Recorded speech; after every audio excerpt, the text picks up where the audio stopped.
I'm Monica Carrillo, and me and my group will be presenting Sports and Politics 20th Century South Africa.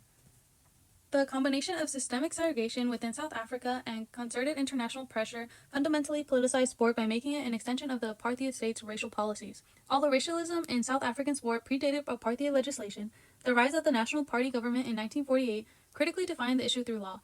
Apartheid policy mandated that mixed sport was not permitted under the sponsorship of official organizations, which were granted international recognition.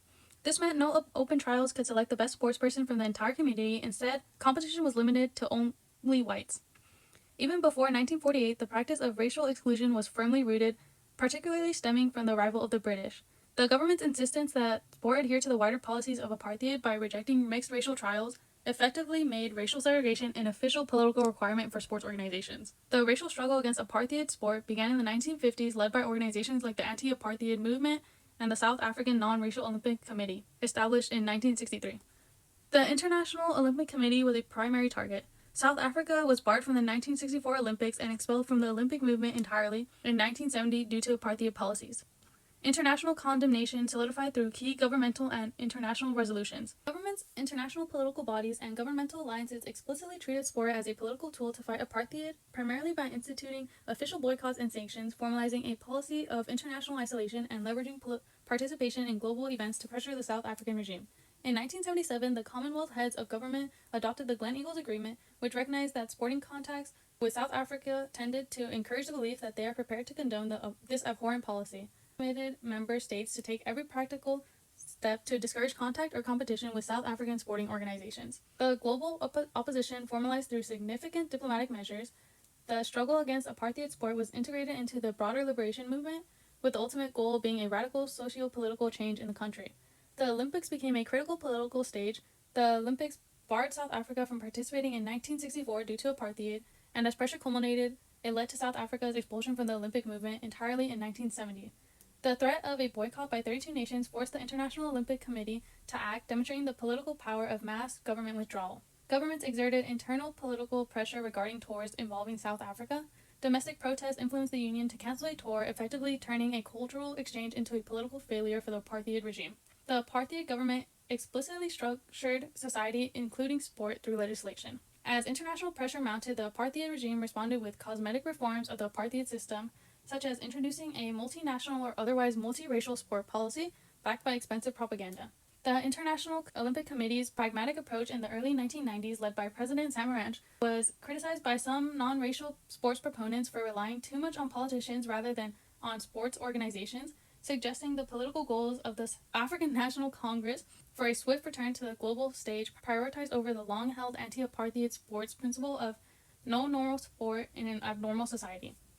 The objective of the boycott campaigns was to challenge the status quo by getting these racial bodies expelled and replaced by non-racial organizations. The exclusion of white-only teams from events like the Olympics beginning in 1964 and their eventual expulsion from the Olympic movement in 1970 stripped the regime of this perceived legitimacy.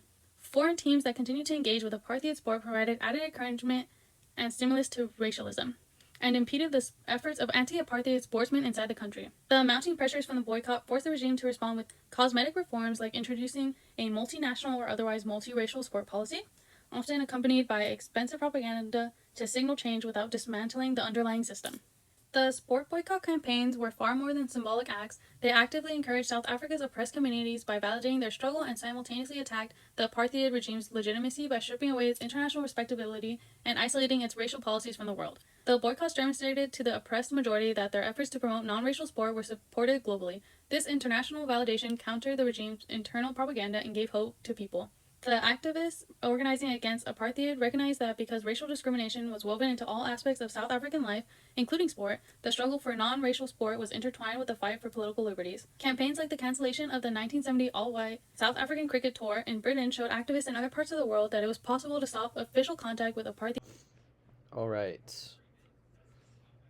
So, the significance of rugby in South Africa. Rugby was first introduced to Afrikaners in the 1870s by the British. Um, the British definitely had a different expression through the sport than Afrikaners did. Um, British kind of used it as a way to show sportsmanship and other things like that, whereas Afrikaners kind of used it as an opportunity to, I don't know, kind of show their strength and their, wit and things like that. Um, but rugby quickly became a large part of Afrikaner nationalist culture. It was a way, like I said, to show their qualities.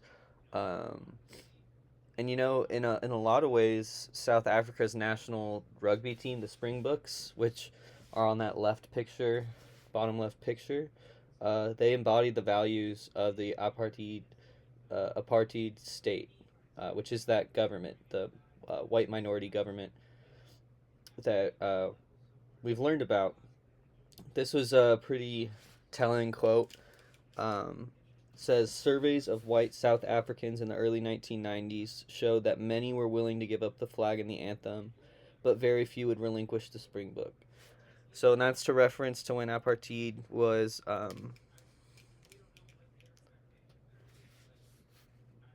repealed, I guess, for lack of a better word.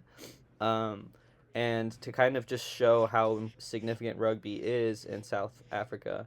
They were more willing to give up the flag and the anthem, but they really did not want to give up segregation in rugby. So rugby and white nationalism. Well, the question we have to ask ourselves is, how did rugby become a white national sport for Afrikaans in South Africa? And, when it was shown to them by the British in the late 19th century, they were under the thumb of British rule, and we're surrounded by many different black African tribes. So they kind of developed the siege mentality that really fit well for the mindset, you would have during rugby. Fast forward to when, they're in a position of power,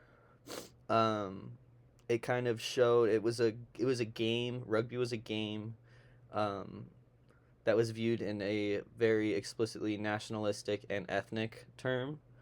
The British, when the British came, they always pushed their sons towards rugby because it wasn't allowed to be played by black people or lower class whites, and it served as a kind of a symbolic message to signify that you were part of the middle and upper class. And so that kind of idea was taken in South Africa as well, but it also was, like I previously said, kind of had more nationalistic and ethnic terms rather than a connection to the middle and upper class, but very similar.